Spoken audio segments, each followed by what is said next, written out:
All right. All right. Good afternoon, everybody. Welcome aboard. It's 12 o'clock. We want to thank you very much for joining our Lunch and Learn. Probably one of the most unusual lunch and learns that you will encounter over this wild summer of 2020. This virtual event is called Best of the West.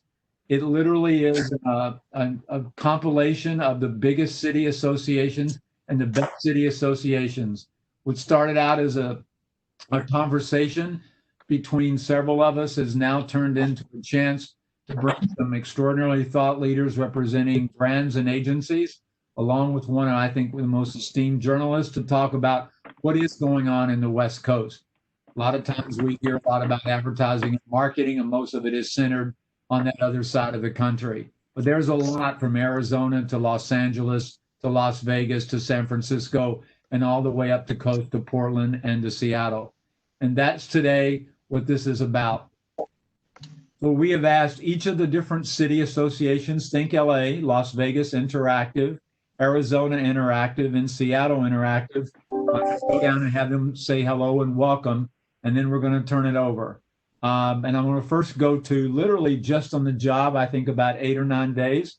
We want to welcome Don Lupo, who is now the new executive director of what I believe is the largest city association in the country, and one that is just great. All of them are great. Is ThinkLA. Don, good afternoon. John, thank you for having us be part of this. We are so glad to collaborate with this, and collaboration in our industry has always been vital, and that's true now more than ever. ThinkLA is continuing to be a force for connecting, educating, and inspiring change. So thank you for having us. And again, welcome aboard. Let's turn a little bit east and go to, what was it, 111-degree Las Vegas, and Brandy, who is the president and is really a fun group. Brandy, hello. Thanks, John. I start every Livima event with a thank you to our attendees. And I want to see all of our Livima members today in the chat. So throw up some Vegas emojis anytime you like a comment, and especially when our Vegas reps are speaking. These events are not possible without you guys. They're not possible without our board members, and they're not possible without our sponsors. We are 100% sponsor funded, so we appreciate you. Thank you, everybody, for showing up today, leaning in, and continuing to support our communities. Well, thank you, Brandy. Now we're going to go south down to Arizona, where I understand it's 116 or 115 degrees. That even sounds horrible, but as they said, dry heat. Oh, so Jenna, welcome. Are you with us? I think you are. I am, and thank you for having us today. I'm super proud to be here among all of you. So AZIMA, or the Arizona Innovation Marketing Association, was founded in 2009. It's one of the state's largest and only digitally focused marketing associations, made up of more than 1,200 members that represent our state's best agencies and digital marketing professionals. We operate on an extreme passion to deliver educational opportunities across many areas of digital expertise. And our monthly events, I am so proud to say that I walk away feeling both inspired and connected with this community. And I'm really proud of all the work we've done and all of the amazing feedback we get from our members. Well, thank you and welcome aboard. And now we'd like to go all the way up to the Northwest. Michelle from Seattle, which is about a year old, sort of a reconfiguration of a couple of clubs. Michelle, welcome from Seattle. Thank you, John. Super excited to be here and participating in this event. As you said, we are just coming up on our first birthday here in a couple months, and really our organization is excited to really bring networking opportunities, but also to share and foster best practice sharing, provide thought leadership, and just opportunities to continue to learn and develop ourselves professionally here in the Seattle market. And excited to hear, I think this event is a perfect example of that thought leadership and best practice sharing. So thank you for reaching out to us and including us. And special thank you to Lisa and Linda and Brandy for really help shepherding this. We'll talk about later. I represent SF Big, which represents the Bay Area, and we're very excited to be a part of this. I think education, networking, collaboration, and as Brandy said, our sponsors help drive. This is a sponsor-free event. The only sponsor that we are acknowledging is our friends at Cisco WebEx, who have given us a graciously use of a very large, probably temperamental, as any of these video things are. But we're very excited and appreciate Cisco WebEx letting us use their very large conference, video conference. This idea came about the idea of the fact that the West sometimes never tells its story. And I think we're very fortunate that a lot of people don't realize that one of the premier journalists that I have respected and many of us have interacted with is Doug Zanger, who literally is the senior editor, national editor for Adweek and all the various publications. And he doesn't live in New York. He doesn't live in Brooklyn. He doesn't live in the 5 boroughs. He lives none other than in the great city of Portland. So he lives, breathes, and eats the West Coast. And he's visited all of our cities and interacted with us. So, Doug, welcome aboard. Thank you very much for doing this. And so I'm turning it over to you. Thank you, John. I had to throw on the Ducks hat for a little Pac-12. Let's get that going right now. So as John mentioned, I'm senior editor for Adweek, and I'll just open up a little bit about my background to give everybody a little bit more context.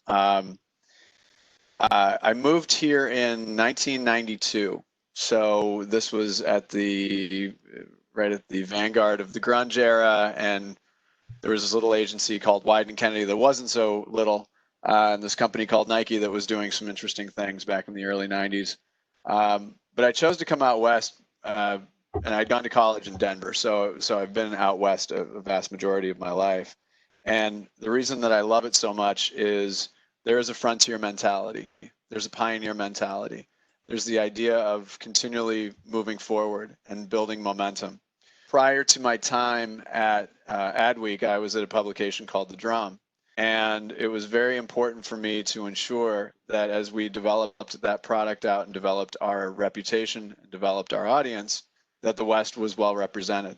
I feel as though that there are always just more visionary ideas and more interesting things happening out here.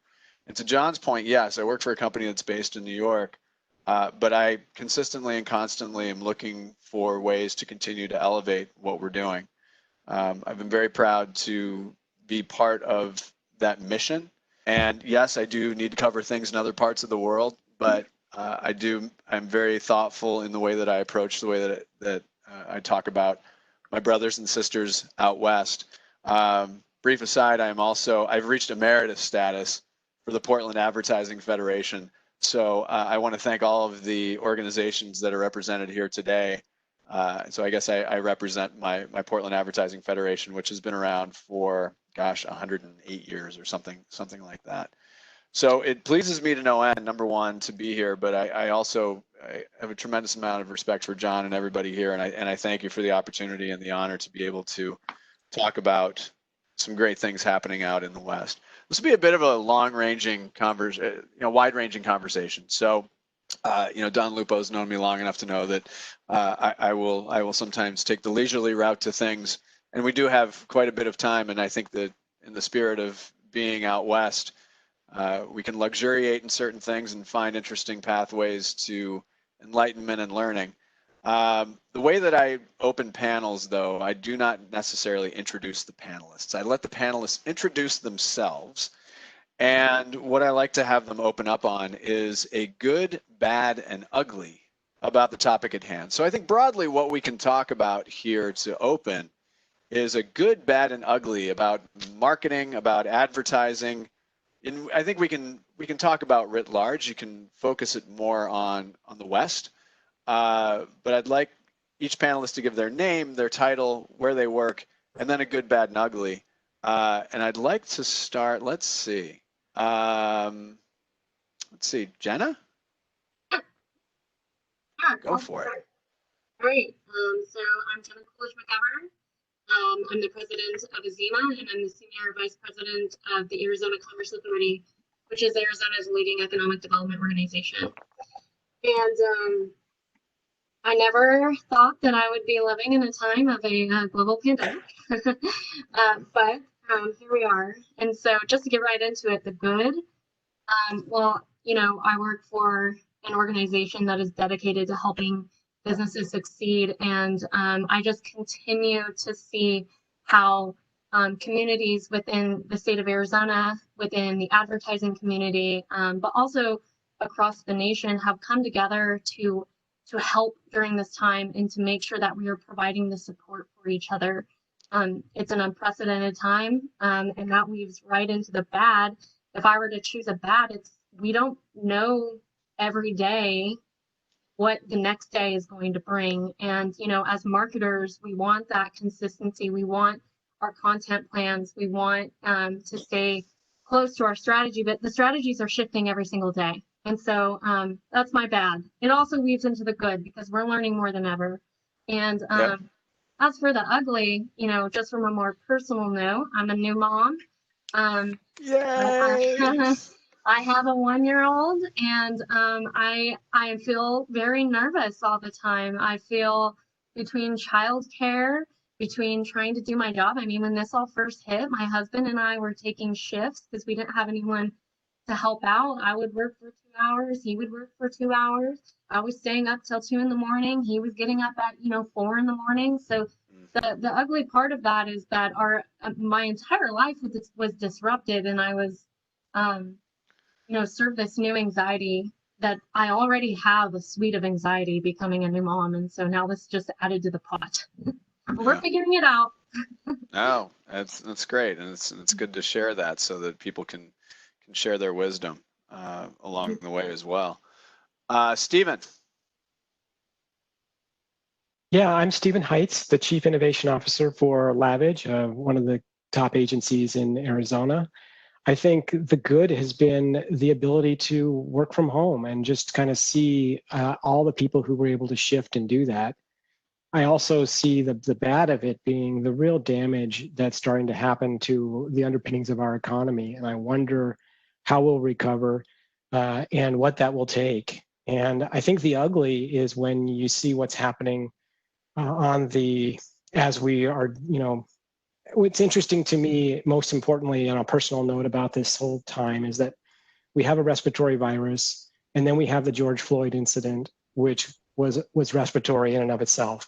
It's like there was something about these two events that came together. And when you have all these heightened tensions to see that we still have all these unresolved issues. And I think the ugly to me is the divisiveness of America right now. While it is coming together around certain things, I've never experienced this much of a diversity in the country at this time.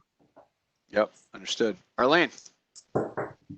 Hey everyone, I'm Arlene Wazalek. I'm Vice President of Client Solutions for Allied Global Marketing. I do have a global role, but I am based in very warm and sunny Las Vegas. I'm going to go backwards, and I'm going to say the ugly recently has been how tone deaf certain marketers, to my frustration, have been in their response to the pandemic. That we've seen people not auditing their creative and running ads showing crowds and sort of pre-pandemic behaviors, or using hashtag wash your hands, or just things that are completely sort of insensitive and missing the mark. Luckily, that's none of our clients, but it's been frustrating to see as a consumer. I would say the bad is social media. I think social media has in many ways become very toxic. We're seeing a lot of people get harassed. We're seeing a lot of people shout at each other instead of talking to each other. And the environment can be very intimidating and depressing. And I've seen a number of people on a personal basis just sort of leave platforms because they can't deal with it anymore. But I will also say that the good is social media. I've been on social media since 1993. Yes, really. And I've always loved its power to shine a light on things that are good. So one recent example of that is Julian Bass, who's a 20-year-old college student, and recently, 3 months ago, joined TikTok. He put one of his TikToks showcasing his visual effects skills up on Twitter 6 days ago. It has now gotten 22 million views. and 600,000 retweets, and caught the attention of people like Bob Iger at Disney, who was really trying to get his attention, and it worked, who said, the world's going to know your name. So I love social media for that. I love that a 20-year-old college kid can put some of his work online and the world will know his name. And I hope that that good part of social media that brings us together and highlights wonderful things will be what wins out here. As I like to tell my students at the University of Oregon, every day is an audition. So you never know where it's going to land. So Jeff, let's move on to you. Hey folks, I'm Jeff DeCourt, and I'm Vice President of Advertising and E-commerce at Caesars Entertainment. Been with the company just 3 years now. I've been in travel marketing for about 25 years with US Airways and Royal Caribbean and AOL before that.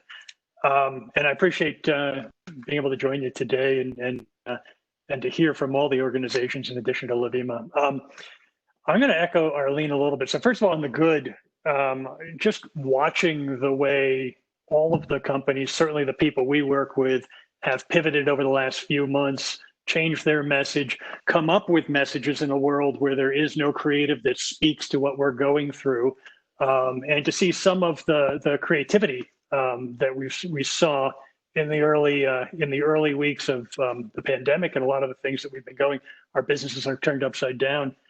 The bad, I think we're starting to see some creative fatigue, and the consumers reacting to some of that. And certainly, I think this is, to echo Arlene, some organizations just missing the mark entirely on that. And I'm going to dodge your question on the ugly, Doug, just because given the spirit of the conversation today, and I know where we're going, it's a tough time for everybody. And I think everybody is trying their best to figure it out. And so I think it's a tough time to talk really about anything ugly. Okay. So we'll save that maybe for the conversation. I'll give you a good. I've had an idea. I worked in casino marketing when I was in radio for 12 years here in Portland, and I have an idea for a table game that we can get past the Las Vegas Gaming Commission. I look forward to be that. Profitable and employ a lot of people, but we'll talk about that a little bit later. That's a different panel for another time. Mike, you're up. You got to follow that, buddy. Well, hey, Doug. Hey, John. Hey, everybody. Excited to be here with you today virtually. I'm Mike Parker. I'm the president of something called Hearst Magazine's Marketing Services, which is part of Hearst Corporation, includes our global digital agency, iCrossing, and our content studio called Hearst Made. Great to be able to talk about marketing and have been involved in SF Big in the West a long time. Going quickly through a lot of sentiments that have already been shared, but I just think from a good perspective, I wake up every day feeling grateful to be in a business that was able to continue and to pivot to being almost entirely virtual very quickly. I mean, certainly we see other industries and categories where that's not the case. And I think as an agency and for many of our clients, we're able to do our jobs effectively. There's more shooting and editing and producing and planning and buying happening now without the value of our offices and our space. And I think on some level, there's more communication happening between people than ever, connecting our disparate, far-flung teams and clients. I think from a bad perspective, just flowing from that, is that the one thing that I think is hard is a sort of strategic, your best kind of strategic, creative thinking happens with collaboration. And I certainly, I don't know about you guys, but I'm really missing whiteboards right now. I'm missing kind of being in a room and really kind of hashing out ideas and building on each other's thinking and energy. And I have not yet found a virtual tool that sort of replaces the reality of that energy of coming together. And so I think that's a challenge. I think from an ugly perspective, I think everyone is so leaned in right now. Everyone's trying to figure out their business needs. We're trying to help our clients. Everyone's trying to respond to the challenge. And everyone that I see is just working incredibly hard. And we're starting to see some signs of cracks in that, some burnout factor. I think, we do an employee survey pretty regularly, and people feeding back that it's just really hard to find the right boundaries between the workday and work life and personal life. And it's kind of all bleeding together. And I think there's just a question of sort of burnout and sustainability that we're going to increasingly face here over the next months. Right. Yeah, fatigue. Okay. All right, we're going to move on to Ben. I missed the bear logo, but I am a fan of BNP Paribas, so I enjoy it. So Ben, kick on in, please. Thanks for having me. Yeah, good afternoon. I'm Ben Stewart. I lead growth and transformation for Bank of the West. And today I would say the good, I would say that the good is that all the different crises that everyone's discussed so far has put a very sharp focus on action, and that words are not enough. And so whether it's very binary, you're either wearing a mask or you're not. You're either out protesting or you're not. You're either taking care of the planet or you're not. And so I think that the focus on action is actually a very good thing. I think it's a good thing for marketers. I think it's a good thing for consumers. A bad, I'll sort of echo what Mike said. I really miss collaboration. I miss the nourishment of being around other people. And for the ugly, this is tough to say, but I think one of the ugly things that everybody here is, we're all still in the business of trying to create demand for our products and services. And yet the ugly part is that we've got people all across the world who are either thinking about their safety from a racial perspective, they're thinking about their health from a viral perspective, they're thinking about their employment from an economic perspective. And it doesn't always feel all that great to be worrying about market share and growth when your customers and your friends and neighbors are going through something else. And so I think that's sort of a difficult part of this business called marketing and advertising and branding, when there's so many other more important things going on. It does sometimes feel a little ugly to be doing this in that context. I'm a firm believer that financial institutions especially have a wonderful opportunity and have been evolving their purpose for a long time. And I think this is a nice baseline and foundation, and somebody's going to start figuring a few things out, and everyone will follow suit. So that's very I appreciate your honesty and your candor in that answer. David, on to you. We've decided that your time limit for your answer is 37 minutes. So please keep it under 37 minutes. I've known you a long time, but you know what I'm saying. So good, bad, and ugly. Introduce yourself, and good, bad, and ugly, my friend. All right. Good to see you again. Good to see you too. I'm going to copy Arlene because I believe that I want to go backwards here. And I look at ugly as the obvious, of course, the pandemic, systemic racism, and complicity of industry leaders, right? And I look at that as the ugly. And then I'm going to go to bad. Bad is every day is a new challenge, right? We don't know what's coming down the pike. Is there going to be, another, surge in sort of cases? And then I'm going to look at good is that we have this amazing opportunity as people, as leaders, as an industry, to be part of the most amazing shift for change ever. And then I'm going to add one more onto that. I'm going to add great. And great is I really believe at the end, if we think about this, that 30 years from now, our great grandkids or grandkids will look back at this moment as 2020 as the time where we all came together for the greater good. And that's what I'm keeping my eye on. So. Yeah. And I've known, again, we joke, I've known you a long time, and one of the many things I love and respect about you is your optimism. And even in the face of challenge, you always seem to figure out a way to press through. So I really appreciate that. And then we'll wrap with Kathy. Hi, everyone. Thank you so much. It's an honor to be here with all of you. I am president of the West region for Spark Foundry. I'm based in Seattle. Spark is one of the media agencies within Publicis, and feel very fortunate to have spent the majority of my career on the West Coast, and definitely feel that we often are to New York and even Chicago in my company centric. So I love to be able to represent the West and have my base in Seattle. And I look after all the clients that Spark has that are regionally located on in the West Coast, and we have offices in Seattle and LA and San Fran. So love hearing about where everybody is. In terms of the good, the bad, and the ugly, I would say what has impressed me most in terms of good is the resiliency and the adaptability of our entire agency organization. literally overnight, we went to a work from home situation, and it was led by Seattle. We were one of the first cities, as you guys remember, to be at the epicenter of the pandemic. And so I felt this West region acutely in that I kept saying, what are we thinking about this, to our HR professionals? And it really hadn't hit them yet in New York. So I think that we were able to kind of lead the way and charter new territory for how we can quickly evolve and adapt to a work remote situation.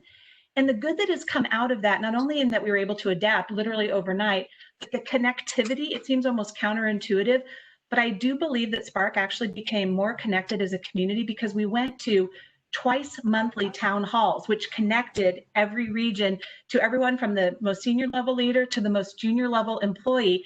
And we could see each other and speak in a way that you never would in your typical day-to-day. So I was able to hear from younger employees, and they were able to see my face where I probably would never have gotten to see them on that regular cadence as we have been able to do operating in a virtual world. So I think that, like I said, adaptability, resilience, flexibility, and that connectivity that has increased even working remotely. The bad that I have seen both professionally and personally, on the professional side, it's the impact to our clients' businesses. I have a heavy retail portfolio, and so they have all been acutely impacted. So the extent to which their business is impacted, it impacts what they can do for us. And therefore, as an agency, we have to make compromises and sacrifices to adjust and adapt to align with the new revenue that we're receiving. And so there have been some really difficult decisions and compromises that we've had to make as Publicis Group in order to stay strong throughout this. And so that's just hard to not be able to fund certain programs or not be able to do the things that we normally would be able to do in a typical environment. On a personal side, I'm kind of at the opposite end of the spectrum of Jenna. I have my middle son is a senior in high school this year. So on the bad side, it was hard to see him not to get to experience his spring lacrosse season or prom or graduation. And I take heart in the fact that he's in good company with all those seniors across the country who also, were dealing with those same challenges. And I would say on the ugly side of things, I'm going to bring it back to a positive because I don't want to end on an ugly. As I mentioned, I'm a very heavy retail kind of leader. And so there was that one really hard weekend where there was a lot of news coverage of the violence that came out of peaceful protests. And so in real time on the news, I saw 3 different clients' storefronts, being looted. And that was a really difficult thing to watch in real time. And it came after right as we had just unpaused all of our media and we were just starting to rebuild when that hit. And so I just knew that it was going to take us back a couple of steps and we were going to have to show that resilience again, which that's what I want to bring it full circle is after that really tough weekend where a lot of looting and violent acts did occur. There was incredible outreach by our teams to those clients. What can we do to help? Even volunteering to go and help clean up, what if they lived in the city where stores were unfortunately looted. And then just the fact that we took a deep breath and we said, all right, we're going to pause again. We're going to figure out what's next and we're going to rebuild from here. So we didn't let that deter us from the recovery and the rebound, which we know is so important for us to work with our clients on in this time. And I can't wait to come up and see you guys again.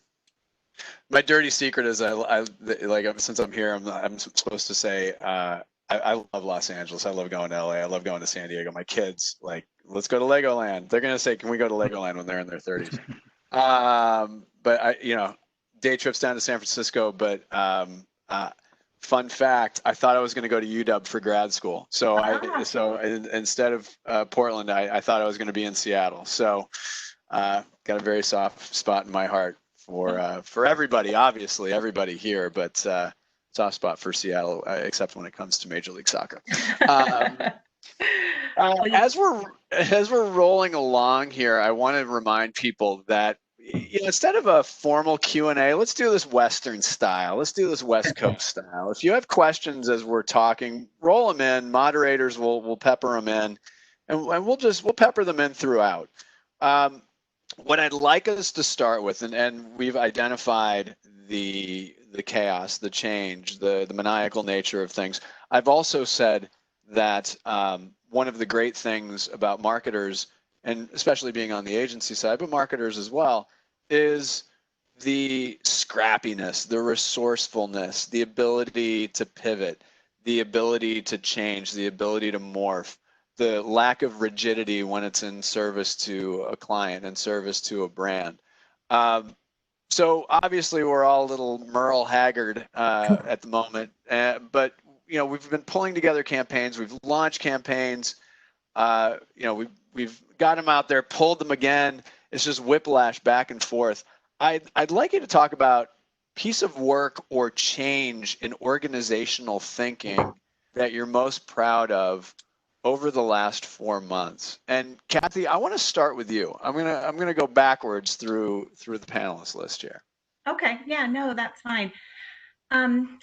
I would say that I'm going to use Starbucks as my example in this regard. Certainly, there has been tremendous transformational work done across all clients, but this was one that I can highlight very quickly, I think, and that is that as Starbucks started to contemplate opening their retail cafes again, but they knew they needed to do so in a very safe environment and one that would meet the consumers where they were in this journey. So Starbucks typically over the summer would support very product-based marketing and talk about the new flavor of this or the new drink that they have here, this new Frappuccino.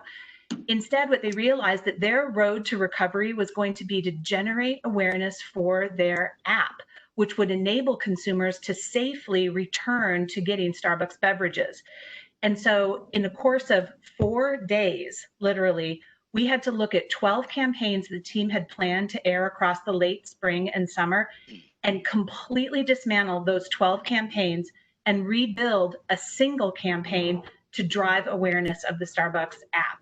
And what we did was we had to work with what we had. We weren't going to be getting any more resources from Starbucks, so we had to just take the budget that was the compilation of those 12 initial campaigns.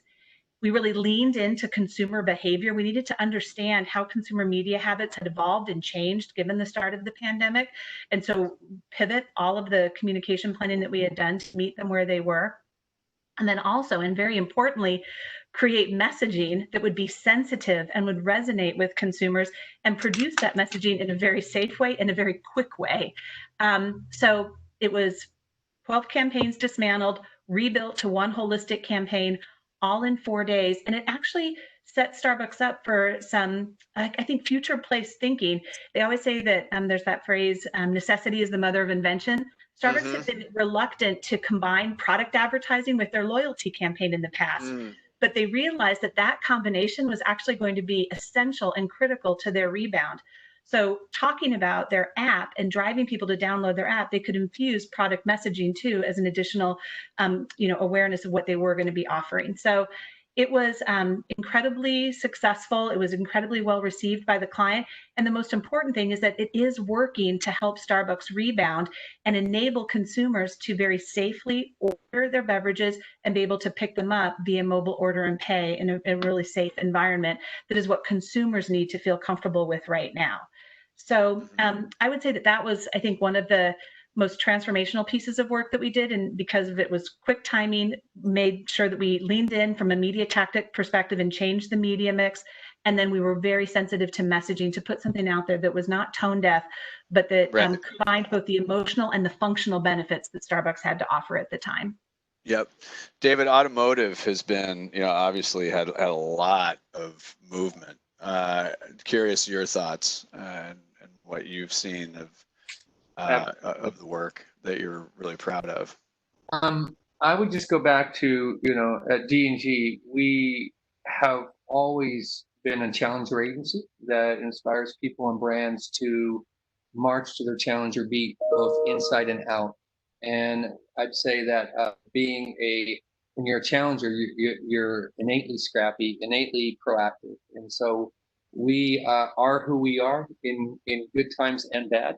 And one of the things that we're most proud of is the proactiveness that we apply to all of our brands and our clients' brands. And Kia in particular, we launched during the pandemic. We wanted to make sure that it wasn't a reaction that just came from a situation, because I believe at the end of the day that who you are in crisis should be also who you are every day. So it shouldn't feel any different than who we are, right? And so we launched a idea called the Accelerate the Good program. And it was a proactive idea we presented to them. And we said, listen, here's the deal. You can't be like everyone and respond and be reactionary. It has to come from the truth. And why don't we start from the inside of your company? Why don't we motivate the employees to be part of a really beautiful purpose initiative, that is designed all around frontliners. And so Kia closed down the factory. They produced thousands of face shields. And then we created an initiative called the Tellurides.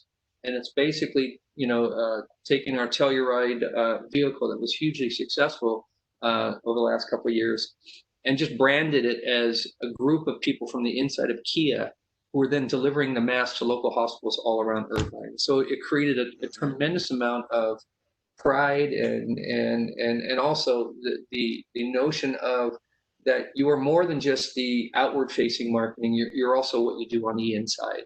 And now that's created a really beautiful movement, with Kia. Their theme line is give it everything. And now when you have that as a filter for your employees and the fact that they're part of the brand, to me, it takes it to a whole nother level. And so that's and the sales are just, we had one of the best June sales ever during a pandemic. And obviously, buying a car right now is very challenging for most people because of, all of the restrictions out there. But we believe at the end of the day that as a challenger brand, it's less about looking at a doom and gloom philosophy, but more about how you can innovate from challenge. And that has put us in a very good position in regards to our upcoming car launch. And then, hopefully, in 2021, when I believe it's going to be sort of probably more inspirational and a more unifying time for everyone. Yep. Ben. For us, we were set to launch probably the largest product launch we've ever had as a bank on Earth Day, and it's essentially a new type of bank account that gives 1% of the revenue of the product back to the environment. It lets you track the carbon impact of your purchases on an app. It comes with a biodegradable debit card. Sort of the first sort of bank account. Oh, wow. Yeah. And so we had this all set up to launch around Earth Day, and then this hit, and we got into a global code freeze around the world, so we couldn't finish the coding. And essentially over the last, I guess 14, 17 months, a guy on the executive team, he's counting how many weeks we've been trapped inside. I think we're at 17 weeks. The team has just come together and they've pivoted. We've had to rewrite the media plan, which I think was on some of the speaker notes before. We've had to rewrite the media plan 3 times. Outdoor was a big part of the plan. Obviously outdoor is worthless now. So the team has come together. They've restaged the launch for a virtual launch over the summer. And I think I'm very, very proud of the work that the team did in terms of dealing with all the headwinds immediately for something incredibly important to the bank, to just sort of get it over the finish line. And now we're poised for an incredible launch here on July 20th. That's great. Mike? Yeah, I might take this in the sort of more organizational thinking or organizational change direction.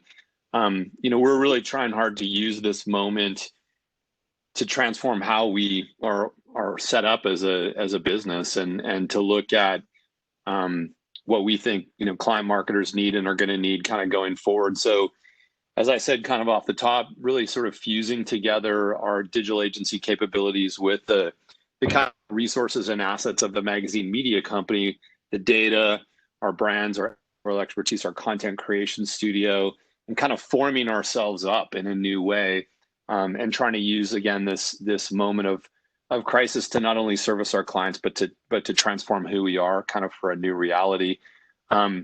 We had a great example. We won a piece of business going back a couple months ago in dermstore.com, which is sort of a high-end skincare beauty e-commerce retailer. And so it's a great example of kind of moving nimbly to put those resources together, build a team in a new way. But the thing that I might be most proud about there, it's kind of crazy, is, we met that client, got briefed, pitched them, won the business, built our team, and have now spent 2 months working on that business, and we've never physically met them. We've done all of that virtually. Oh, wow. which, we're hearing that a if you lot, asked me but a it's year just, it's ago, got to be so disarming. I mean, it's just, we've been hearing it a lot, but it's like, it's disarming at first, but it feels like people are getting into a rhythm with that. yeah, like the idea that you could pitch and win and ramp up business with a client entirely virtual. If you'd asked me that a year ago, I probably would have said you were crazy. But on some level, it's the new reality, and we're proving it can work. So that's been really interesting. Oh, that's cool. That's very cool. Let's see, Jeff. So one of the things I'm most proud of, we've got Chris Evans on the phone here, who is obviously a board member at LaVima. Chris and his media team in our department, they're responsible for all of the planning, buying, execution of media for 40-something properties around the country, all of which shut down in the course of about 2 weeks. And so just complete replanning, pausing everything. And of course, he was doing that with his team on furlough. But one of the things that he was responsible for, and something that for us, was partnership. We have a multi-year partnership with ESPN. They have a studio here at Caesars on the Strip. Hope soon when we get back to it comes with a commitment with AV and Disney on media. And Chris had negotiated for us the sponsorship in GMA Summer Concert Series. It was supposed to be timed with that we were going to undertake, which was supposed to happen in March, and just a big new reboot of our entire. So we were working on brand sponsor, brand platform. We had a team go out and shoot 4 or 5 cities and pull together a whole new creative concept in broadcast TV spots, all of which pulled almost overnight, and we had to scramble. And so we worked very quickly. We went from planning to shoot scenes, theaters and full of people enjoying entertainment, Caesar's Palace empty, and doors closed for the first time in 50 years. We wrote a script in about 10 minutes. We were going to do a cameo with Wayne Newton, Mr. Las Vegas, and we were able to actually get Wayne to read the voiceover for us. And the creative that came out of that was really beautiful. And it's running now on Disney and GMA. And it really, I think it's beautifully on tone. And it speaks to how we as an organization were able to take this and pivot really, really quickly. We can't wait to go back and do the big shoot and the big brand platform. And everything about how we shoot and how we go forward and what that will look like is still up in the air. But in the meantime, I'm just really proud of the whole team. We've been able to pivot and get something out in the market that really speaks to the tone of where we are right now. Yep. Arlene. When I started in the advertising business back in the Bronze era, advertising agencies were really regarded as partners to their clients. That evolved over time over the last couple of decades, where we were sort of vendors, and they would look at us to come up with strategies and execute things, but didn't necessarily look at agencies as their partner in the marketing endeavor, in bringing a product to market and helping design the strategies, and not just sort of, here's a media plan or here's a storyboard. And one of the things that ironically has been a joy during this time is that we have truly been partnering with our clients. We have been maintaining a deck, which is now around 150 pages, of following and assimilating and aggregating everything that we can about what's going on with consumer attitudes, consumer behaviors, trends in the marketing industry, trends in their product verticals, and working with them not only to sort of freeze a moment in time and say, here's a deck, and we're going to present it to you, but on top of that, maintaining a set of dashboards that continue, because nobody wants to sit through a deck or present it every week with updated numbers. So we're really working with them to discern patterns and trends that will not only help see them through the pandemic, because none of us in our lifetime has ever dealt with anything like this before, but planning for what happens when we emerge. So trying to stop the panic and the, oh my gosh, we're closed, and oh my gosh, we're open, and what's the media plan? And yes, we have to deal with all of that, but also looking beyond it and saying, there will be a Q3 and a Q4 and a first quarter 2021. And we really need to look ahead and, to the best that we can, plan for those things. Plan for what the product is going to be, plan for how we're going to communicate it, plan for if it's any kind of a consumer facing thing, how are we going to welcome guests back into our resorts or our restaurants or our attractions. So that really, to me, is something that I've been very proud of, is that we have, linked arms virtually with our clients, and we're working with them to reimagine their market strategy. Stephen.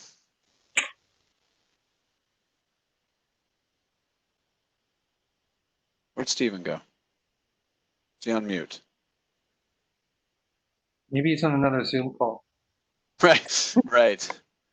Well, we are Cisco WebEx. Cisco Okay? WebEx. Can you There hear we me go. now? Yes. Yes, we can. Okay. Yes. Man, I did it. I've been so good this week. Okay, anyway. A couple of interesting things that we did that probably wouldn't rise to the level, but I want to share two of them with you. One is there was this interesting moment where Herm Edwards, who's the football coach at ASU, had a moment with his team when he was talking about the fact that we're selling hope. And we, our agency leaders and some of the ASU people were just talking about this piece of audio that he had put together that he had shared with his team. And we pivoted it and really kind of put it out there as a great content piece. And maybe I'll put a link to it in the chat, but it was just a minute conversation about the fact that we're selling hope. And it was just a real positive moment, and that energy comes from hope, and how hope can transform everything for us. And it really kind of buzzed virally through the ASU community and their football recruits and other things. It was just really neat to see. The other thing that we're working on right now is we are working with the Arizona Secretary of State to make sure that people in Arizona know their voting options. And if there's ever been something more vital to do, it's been such a privilege to be able to help get the vote out. And so we've created this Arizona.vote campaign. And it's interesting because, we're the center of attention in this upcoming election as Arizona's political landscape has kind of been changing a little bit. And there's a lot, and if you don't know, Arizona vote by mail, 80% of our ballots have been mail. And if this whole question around accessibility to voting and making sure everyone feels safe to vote in person as their civic duty or by mail has been something that we've been privileged to kind of shepherd and just get that out there. That's cool. Yeah, we've had vote by mail here for, I don't even remember, it's just built into our DNA. So any state that's endeavoring to do that, I can just tell you from personal experience, Oregon, it worked for us. And it takes time. It takes time to transition, but it becomes second nature. And it's fun to bring the kids in to look at the voter pamphlet. Here you go, kids. Let's take a look at this measure. It's going to raise our taxes. Jenna. Jenna just texted me that she got disconnected. Hopefully she got disconnected. Okay. So here's what I'd like to do from here on out. And I'll go ahead and open this up to all. We'll do the proverbial jump ball. And thank you for the Herm Edwards references, a lifelong Philadelphia Eagles fan. I appreciate that very much. I'll always think of Herm Edwards as an Eagle, not a Sun Devil. But I want we got a question from our audience. How and this is jump ball. So from here on out, we'll go jump ball a little bit. How does the group feel about the Facebook boycott? And did you, as a brand or any of an agency's clients, pause or cancel? So anybody want to grab that? Yeah, I think it's the right thing to do, and we participated immediately. So yeah. My question is, we participated and as an agency, but we also participated as individuals and leaders. And I kind of I've gone black on Facebook and Instagram, and it's actually feels kind of good to get away from all that, all the social sort of banter out there. But I really believe that that a greater responsibility lies on the leaders of our industry to set a greater example, not just for our companies and our people, but for the industry as well. So what I'd love to see is an alignment with leaders all coming together, just like we're seeing with brands right now. And I think that would send a really powerful message to the industry. Anyone else? They had taken a tandem approach, at least, of making the boycott be, as David was saying, consumers boycotting Facebook rather than pressuring brands to do it. There are a lot of companies who, get much or all of their income from their social media advertising. So for them to stop advertising is kind of suicidal. And for the big brands, people are still going to remember, Coca-Cola next month. For a little brand to go out of sight for a month is very challenging. But I think it would have been more effective in a way to get consumers to do what David is saying and get consumers to stop using it, because then the brands would just naturally have followed suit and brought pressure because they want that platform back and they want to do what the consumers are going to need. So I think that would be something to consider for next time, is really encouraging it to be grassroots, just like all the marches have been, and get consumers to put pressure on the platforms. I'd agree with Arlene. I wonder if there's if there's next time where this conversation still seems to be still evolving, right? We've been on the phone with our Facebook reps the past few weeks. In the beginning of June, Tony Rodeo, our CEO, took a very firm stance, just with a personal statement about what's going on in the world, whether that is LGBTQ equality, racial equality. You spoke about immigration, right? These are all important conversations going on in the world. So as a company, he made that position.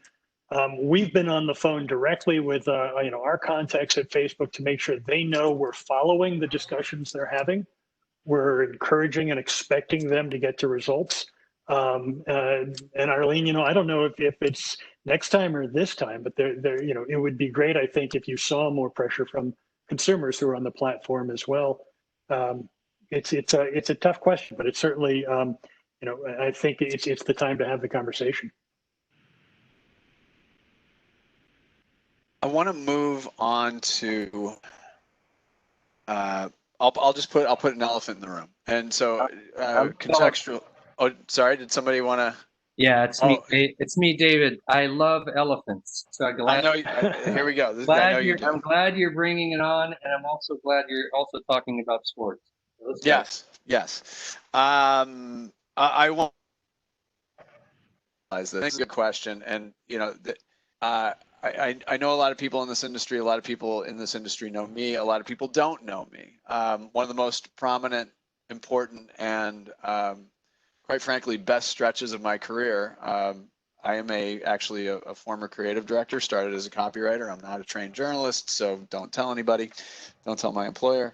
But there was a 5-year stretch in my career where I worked at a hip hop radio station.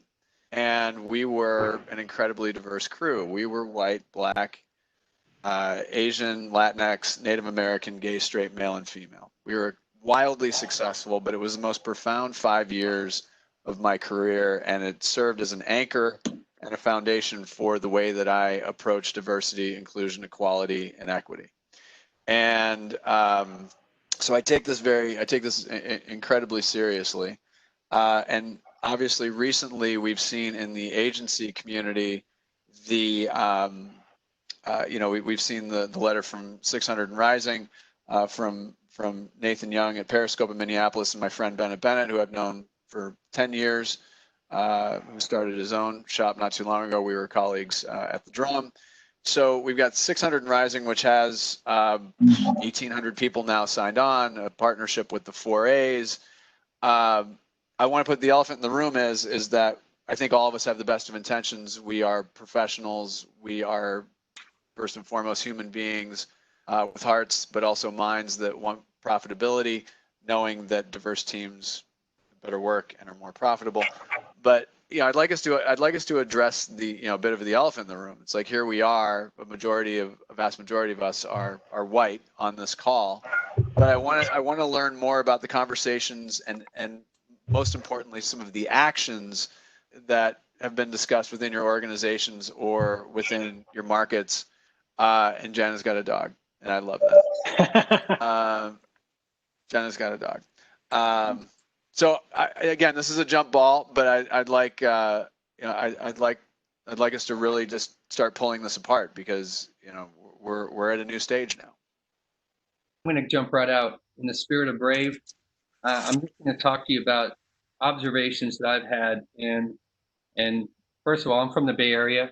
I grew up in San Leandro. I didn't say that up front, but I grew up in a very diverse neighborhood. My father's Filipino, my mother's Portuguese, and yet when this happened, when the George Floyd killing happened, I realized that what's different than before is that we are all captive right now. There's a captive audience out there that's watching everything go down. And the first question I asked was, how do I respond to this, right? Because obviously we all feel the injustice. We all feel a sense of white privilege. We all feel that right now. But how do we respond to this? And one of the things, a question that I heard in talking with a Black employee who said, "Oh, we're doing this dance again." And I thought about that for a second. I said, we're doing this dance again, which means this has happened before where, there is maybe Rodney King or Trayvon Mullen, but this has happened before. And why didn't we use that as an opportunity to eradicate systemic racism for good? And I started to ask myself that question. I said, well, the problem is it's about how we respond to this. We can either respond to it through ego, which is a natural sort of thing to do, to think, oh my God, I've got to make a response to my agency because it's up, we don't want to be caught. Or I look at, the fact that agencies are creating ads around the response. And I think to myself, well, that's not real. So I look at the response. And the only way that I can respond to this, I felt as a leader, as a CEO of 200 people, almost 200 people.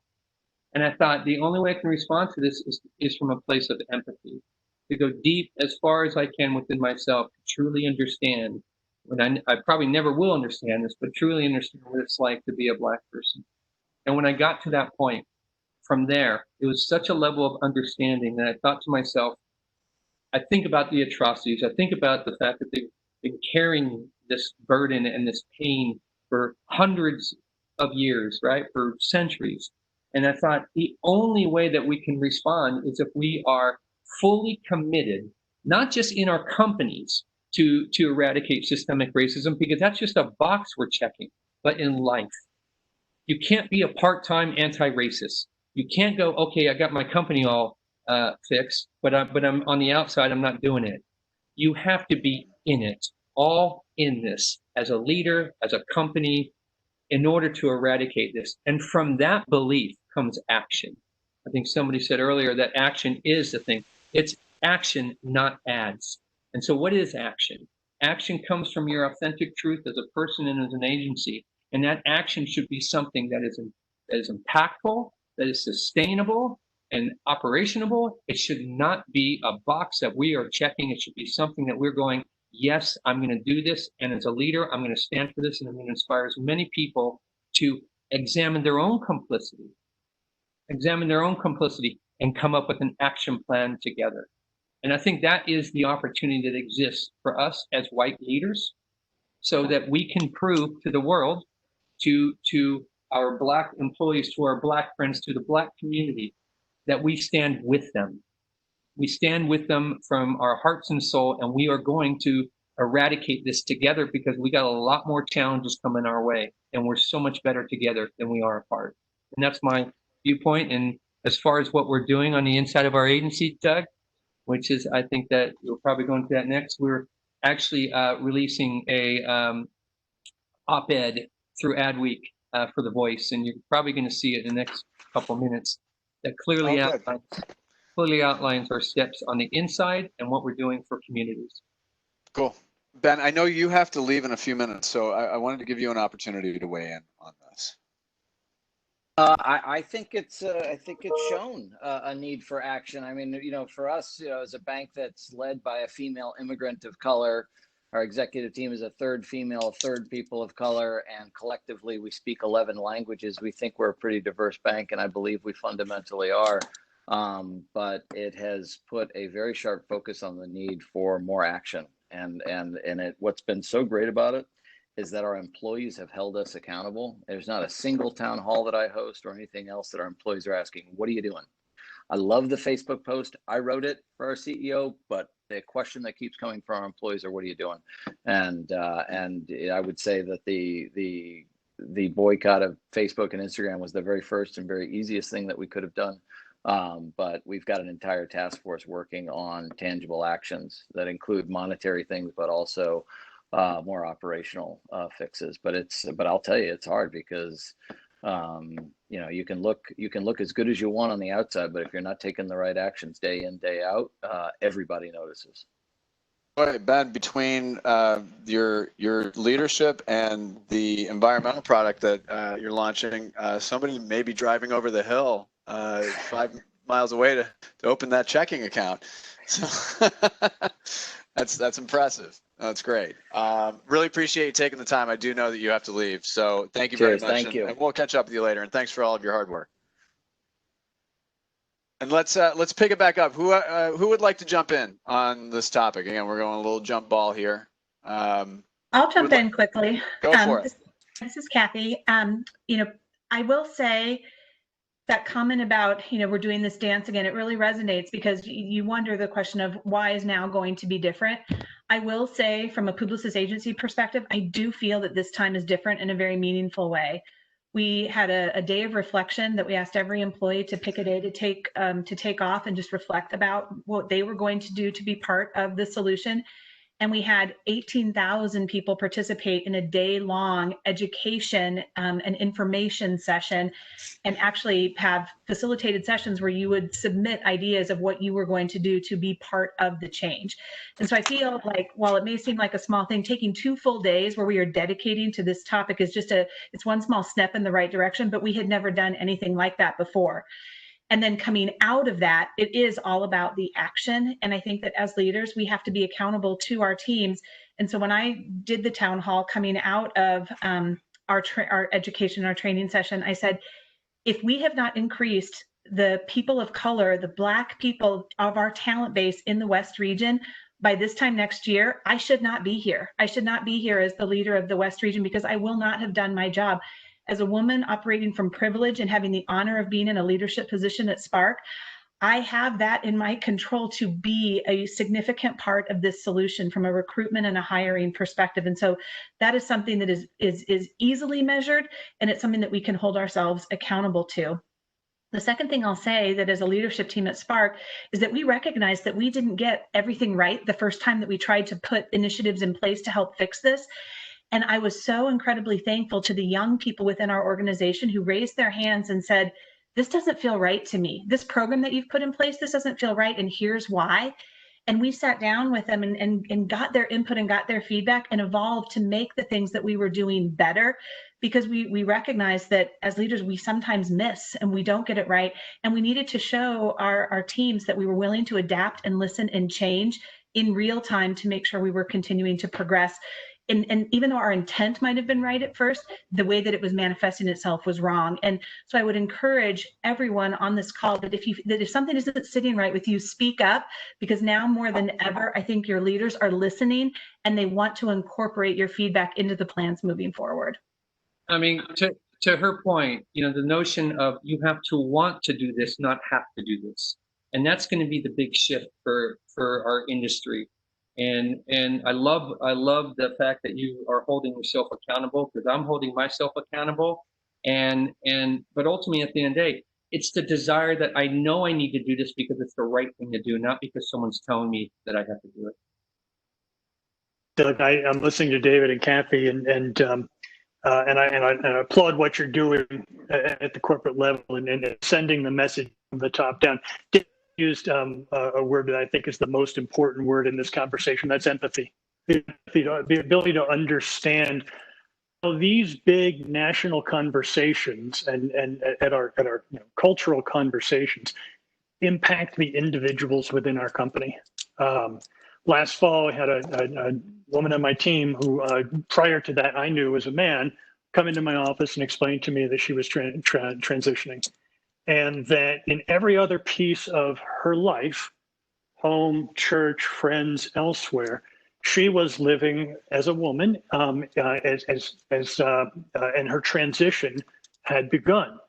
But the last place that she was ready to do that was the workplace and in our office. And we sat down. I'm getting a little choked up because we had an emotional moment for me as we talked about this. And we committed right there that we're going to work together to make this right. We weren't going to make it a big thing. We're just going to make it right. And we worked on a plan where we would bring some resources in, impacting everything from speaking with our department and making sure everybody understood what was happening, but it wasn't a big thing, to making sure we had accommodations in the building. And this was happening just before Las Vegas Pride weekend, which was in October, right? And it was that week that she presented herself in the office as who she truly is. And the journey to watch how she has grown in the past few months from that moment, it was remarkable. And it wasn't because the corner office told us we needed to do this, and it wasn't because we had policies in place. It was because at that moment when we needed empathy, we made sure that everybody in her immediate group had it, and we delivered on that. And I couldn't be more proud of her and what we've done. And so whether we're talking about race, we're talking about LGBT, whatever the major issues are, and we need leadership from the corner office, the proof really comes from what happens in that moment and the empathy you bring. Absolutely. And that's something that exists in all of us, empathy. It's not something that's manufactured. It's not something that you learn. It's something that's innate, that we were all born with. And it simply is about letting go of all the conditioning, unlearning all the things that we've been told, and going all in with empathy. Because empathy is something that you feel, and it's undeniable. I want to get into a couple more. Talent, human-related things, and I do want to. I like to say that my life truly is like a mullet. Sometimes there's a party in the back, a little business up front. So we'll do business up front here in a moment. But I do want to talk a little bit more about talent. The grim fact of the matter is that agencies and brands have to right size, they have to downsize, they have to furlough, they have to, there's a lot of very not great things. I just put that very Portlandy. Instead of saying bad things, I'm like, not great things. But that's a reality. Now, that said, there is teaching at the University of Work, the advertising school there, this wide swath of talent that's available. So I'm curious about, where these might arise for junior talent, junior creatives, junior account people, junior operational people. Strategy, by the way, I'm working on something. I'd like to do a strategy panel for Adweek, so just stay tuned. But I'm curious about, what talent looks like, where the not for the talent, but for the agencies, for the brands, because I talk to 22-year-olds and think I'm not going to get a job, and then I think, well, this is happening now. There will be an opportunity. There is an opportunity to freelance that could do this. So I want to get a beat on what everyone is. And it doesn't necessarily have to be junior talent. It could just be talent in general. Who wants to dive in and take that one first? I'll jump in. I think this has been such an exciting time for talent, which sounds paradoxical, but right. But Allied already had a very distributed workforce. We have 22 offices across North America and going into Canada and Europe. So we already were very used to inter-office collaborations that took place on a daily basis. We were using Teams like way before this happened to have daily video check-ins. And so one thing that used to hold us back before working remotely was a thing was if we were hiring for a particular need in a particular market, maybe there wasn't a great talent base in that market, or maybe the talent we wanted we couldn't get.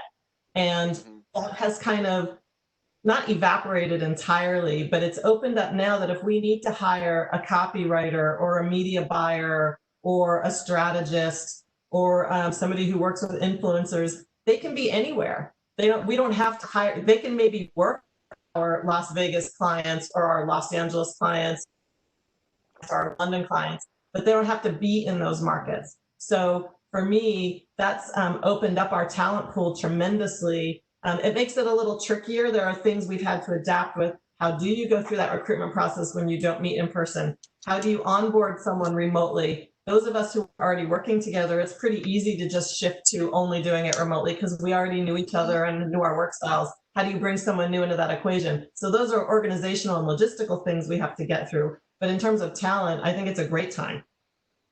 It's an amazing time right now, but also it's where you look too, because maybe we don't even search in advertising. And you think of Wyden's old strategy of just finding great people out there.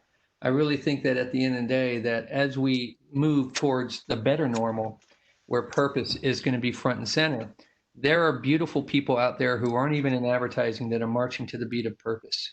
And then as your organization, what you do is you invest in developing those people, bringing them in as long as they share the same philosophy, but then really develop them from the ground up. So you don't have the past sort of experiences or bad experiences of advertising, but you're bringing a different mentality into the workplace to really truly embrace your purpose-driven truth. I think for us, that's particularly challenging because we believe in multicultural marketing. And for over a decade, we've struggled with how do we get our agency to represent the people in our state? And systemically, you have to go back and say, well, is the college graduating in a course of people that are 30 or 40% Hispanic in marketing, advertising, communications? Then you go back to the high schools. Are the people going into our college system representing our community? And, you know, so in Arizona, where we've got this Achieve 60 goal to get 60% of our people to have post-secondary education. And we're working through some of these things, but we're going to have to be very intentional. And we're going to bring our team together to think about how to reach way back into the system to try to pull forward the best diverse group that we can to represent our community. And that's going to be an interesting challenge. Hey, Stephen, you know, when you think about the challenges that are coming, or the innovations that are coming from working remote, I mean, there's a really great opportunity now for you to have even greater reach, you know, and we're looking at hiring people out of New York, even though we're based in LA, and letting them stay there. And so there's so much opportunity right now with remote that I think it's going to open up even more for you. I've been really, go ahead. I was just going to say, I've been really thankful for our clients adapting that flexibility, because clients typically have been, do they live in this market? If they don't live in this market, I don't think they're right for this business. And we've tried to talk to them about right talent is the most important thing, regardless of where they are. And I think that the ability to work remotely and showing that great ideas and good work can be done from wherever, that has manifested itself in real time. And so I have been extremely grateful that my clients have allowed us actually to bring on people onto our team during this pandemic. We're a Seattle-based client. They may have New York folks working on their business now, and it's worked out so well that now they are going to be more open to that moving forward, which is wonderful. Yep. I think, Kathy, just to build on that, I think one of the questions that I have that we've been thinking a lot about is like, what of these new practices, like when we talk about going back to normal, like what does that mean in terms of the way it was versus like what things have we changed and adapted that actually we want to go forward and that becomes the new normal? And I think there's a big question around, are clients going to be more receptive to the idea of remote workforces, distributed workforces? Like, you don't have to have your boots on the ground in the market to come over to the office all the time. It works just fine if you don't. Is that a new normal, you know, that we can move forward with? I do think, you know, I don't want to be a Debbie Downer, but you know, Doug, to your question, it's a tough time for talent in our industry. It's a tough time for the industry, and I agree 100% with what's been said, that it creates opportunity as an employer, and how you build teams and how you think about where you find talent. But you know, I think as an industry, as marketing, certainly as agencies and service companies in our industry, you know, we're going to continue to feel the downturn, and as economic realities pervade, you know, what does that mean in the industry? So if you're a young person looking to get in right now, it's certainly not going to be without its challenges. But I think the idea of flexibility and adaptability, the types of people that we need in our industry to be able to work through the complex challenges and the changing environment that we have. I mean, I think one of the things that has really changed about the business over the last 5, 10, 15 years is, you know, this idea of kind of rigid job titles and more rigid processes in how we do things to today, like I think some of what David, you were saying about Wyden's philosophy and stuff of just finding really smart people who can figure it out. Like there has never been a time when we need more people who can figure it out, who will go out and get it done versus like, oh, hey, what am I supposed to do here? How do I fit in this wheel? And so I think, just thinking about young people out there, people that are developing their skill base to come into the industry, there's some functional stuff, obviously, data, technology, other things that are important going forward, but it's just a mindset I think is so critical. I think that's a really important point there at the mindset, because if we can shift from being mindset driven companies as opposed to service companies, right? And so the mindset driven company, you have a belief system that you use to attract great talent, as opposed to just like, okay, I need 5 bodies, 6 bodies, etc. And that will enable you to work with talent remotely, because your culture and your philosophy can transcend the walls of your agency if it's a strong enough philosophy. And you can use that to find people who aren't in advertising. You use that to find people who are even still in college for the most part. But it's really being able to tap into that mindset, as you said, of problem solvers. Right? You want problem solvers. That's what you really want at the end of the day. And right. And we look at that across the board and go, okay, so do we need to redefine the positions? Do we need to create more Swiss Army knives of creativity where planners and creators become one? And I think that's a really great opportunity moving forward, so that can shatter the paradigm of I got to find a creative, or I have to find a planner. You can start looking at those different models, because they exist out there, but not necessarily in our industry. I want to move on. We're getting to the front of the mullet. I want to talk about digital. I want to talk about rebound and recovery. And listen, we could go, we've got about 13 minutes or so.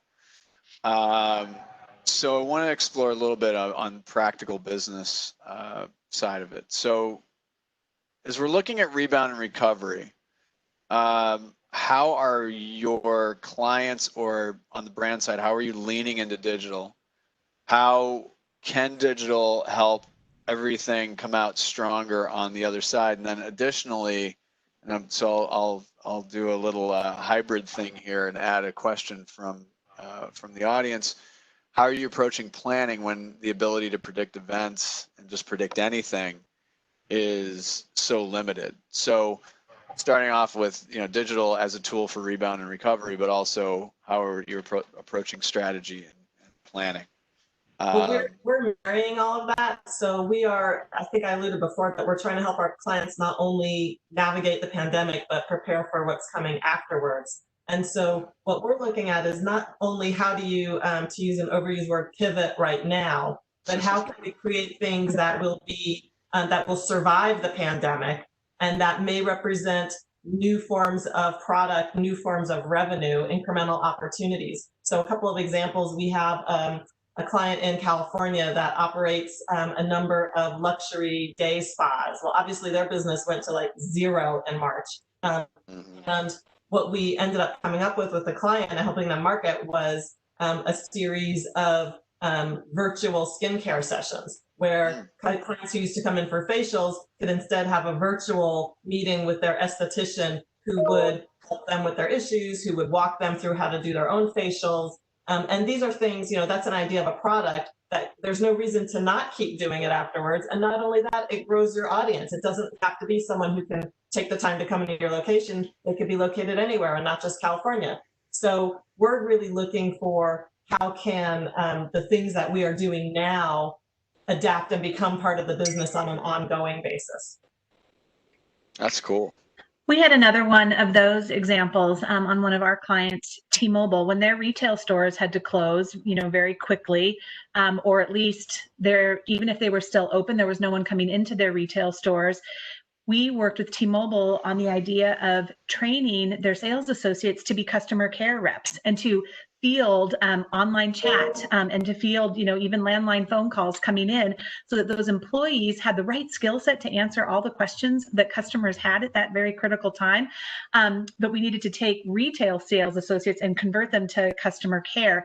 And we worked with T-Mobile to do that, and then to be able to market to consumers that there was this incredible legion of help that was available to them that was just now virtual and not in the traditional sense of coming into a brick and mortar store. So I do think, to the point of what's going to survive after we get to what's next, they will continue to be able to have their retail sales associates operate in a virtual chat function, maybe at lower traffic times during store hours. And that can be something that lives on, and an enhancement and an optimization to fully utilizing talent within their network. Anyone else?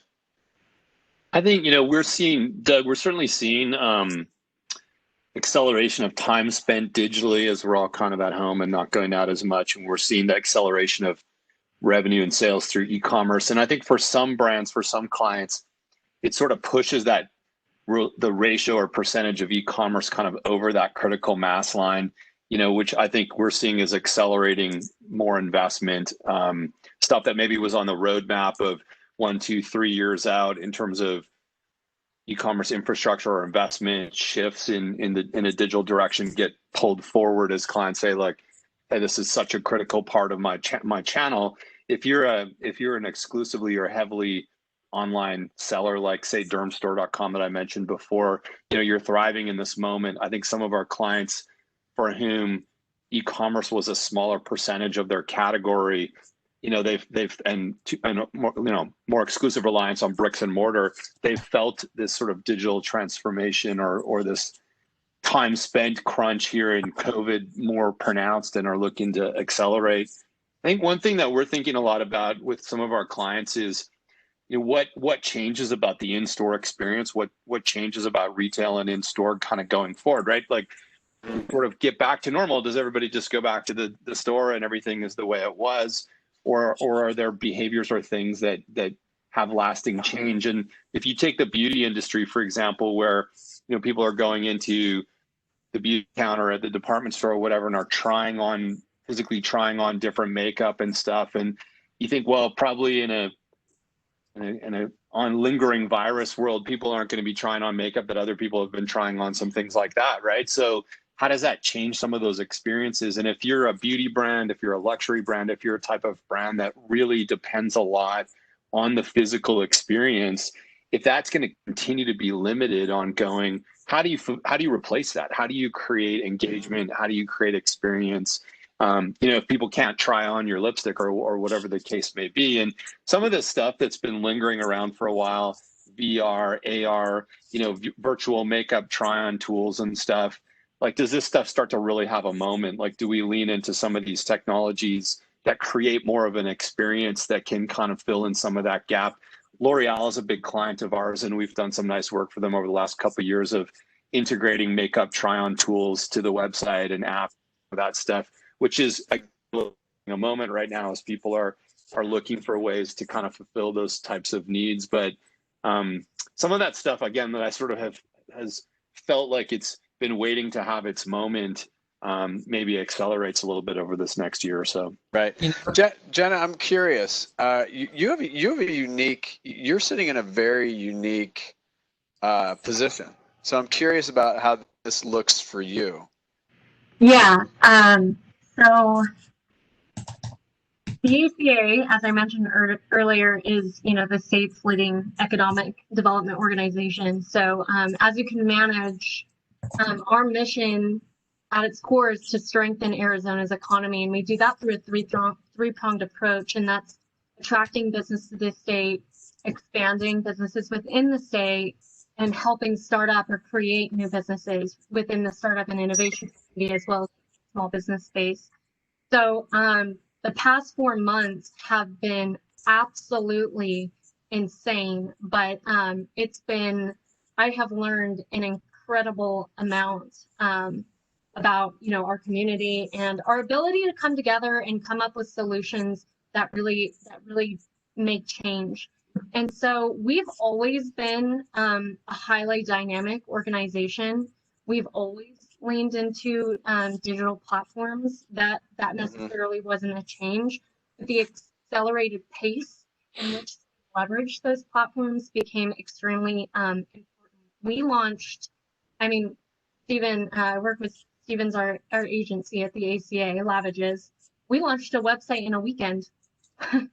we launched an entire small business boot camp within a week, from ideation to website to having people register.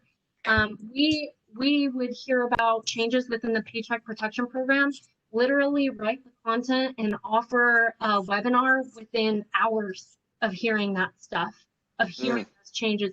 We rallied the business community and kind of put ourselves at the epicenter of this this digital resource toolkit to put together this page of statewide resources that was then disseminated by industry partners, by chambers of commerce, by private industry.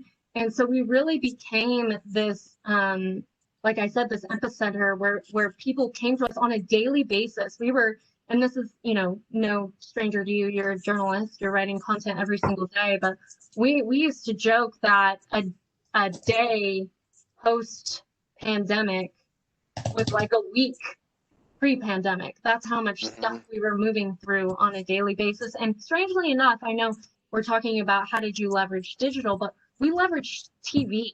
We had never done a TV campaign. We're you know, we're a quasi public private entity, and this was the first time in ACA history we have done a statewide TV campaign.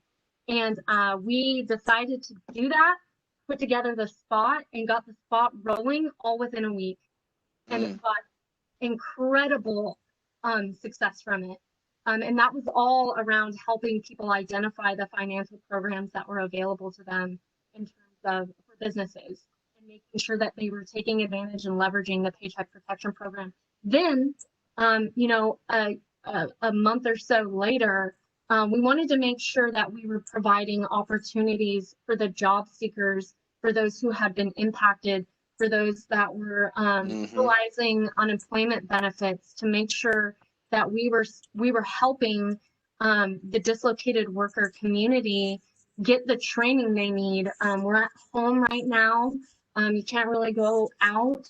What a better time to completely change your career pathway, get the training you need to return stronger. So we put together this kind of statewide workforce campaign specific to those that we partnered with Coursera, one of the leading online education platforms, to offer 3,800 free online learning platforms. We partnered with every workforce development center within the state to provide this digital application in which people could go in, fill out a form, receive a text message, and then hop on a phone call with a career counselor who would work and help identify no-cost programs, whether that was offered through federal programming within the state, whether that was offered through Coursera.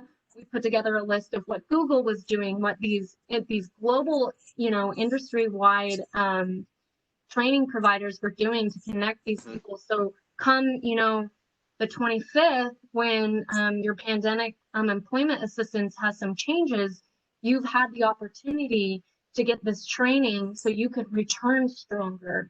Right. I guess that's kind of like the overarching theme that I have seen, regardless of what channel, regardless if I'm doing a campaign with my team, with everything, is that everything we are doing, I feel like it's helping us return stronger. And it's been crazy. Yeah, no, I can imagine. Yeah, no, I can sympathize. We are going to wrap up, but before we do, I want each panelist to give one sentence advice. All right, so I'm like, this is my old producer days. Stretch, keep going.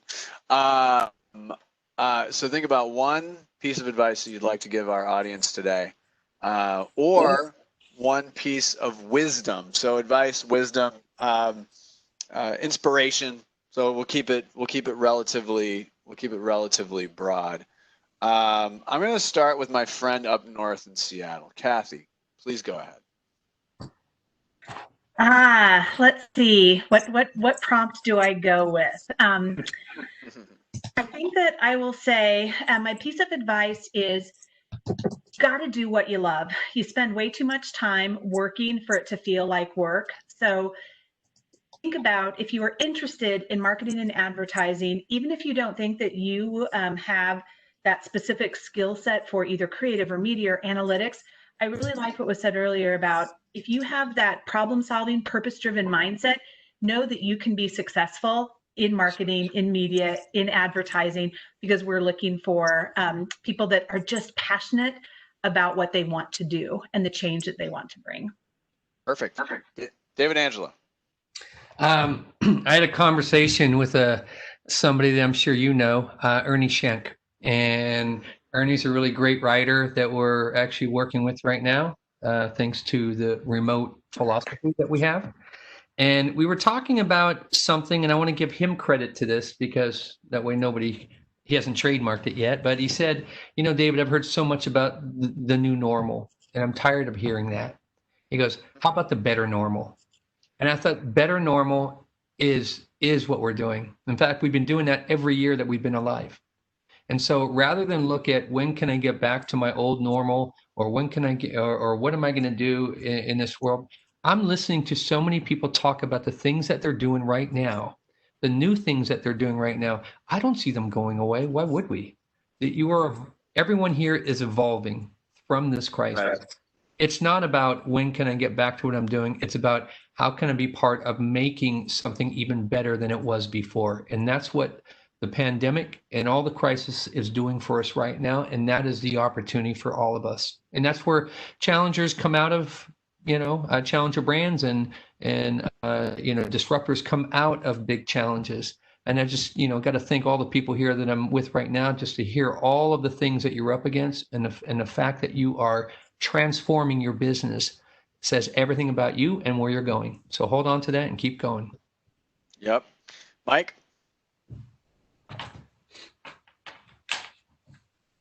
Mike, you're on mute.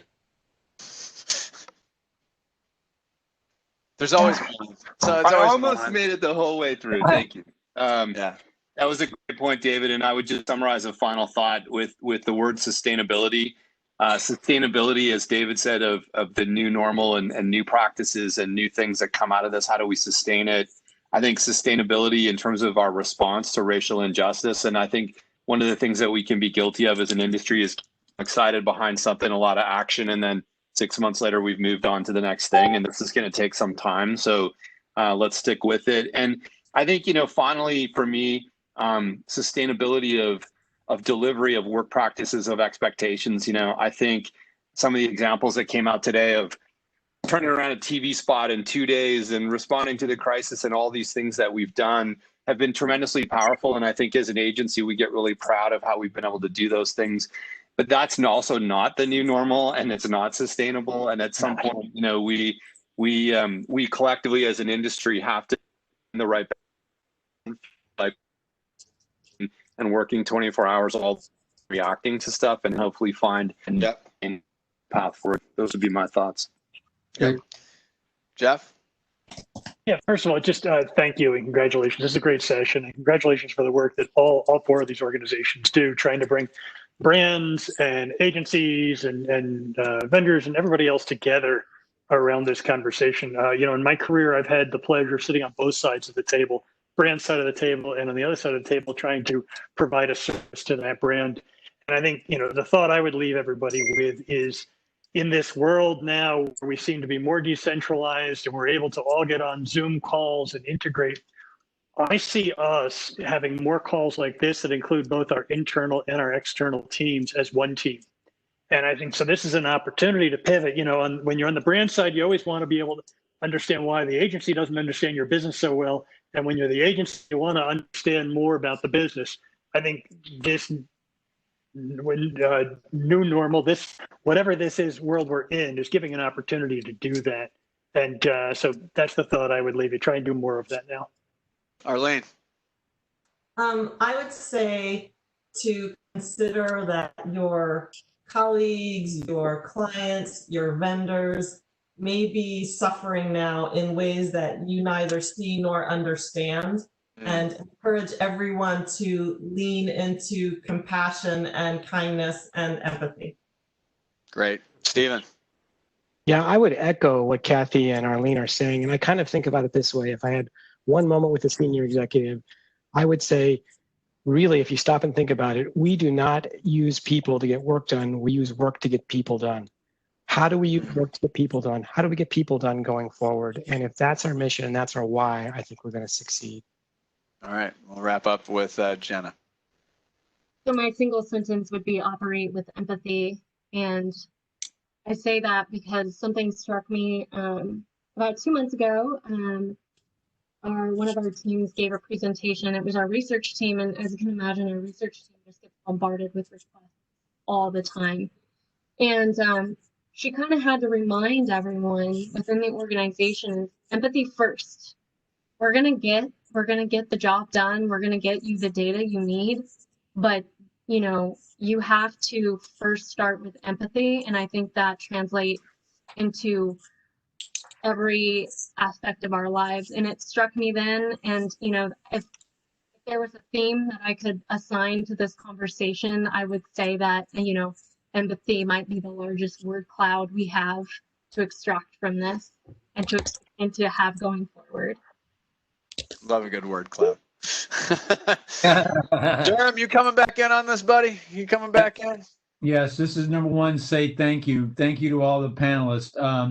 David, I love your normal. Friend of all of us, Rashad refers it to the next strange. I actually think yours is better because the word strange doesn't fit as much sometimes. I have 6 pages of notes of follow-ups and comments, and again, thank you. There's a newsletter I take every day called "Why Is This Interesting?" and it's a weird group of scientists, and they talk to different people. And this idea came up at 3:00, and I wrote Brandy and Lisa and Linda and said, "Y'all are gonna think I'm crazy, but wouldn't it be great if we could find intelligent people on the West to talk about how lucky we are to live here and work here and think here?" Y'all have exceeded everything that we could have asked for in terms of your time, your generosity of time, intelligence, and spirit. And Doug, I think you brought it really, really well together. Lisa Solomon, thank you. Hope Creative, thank you for the graphics.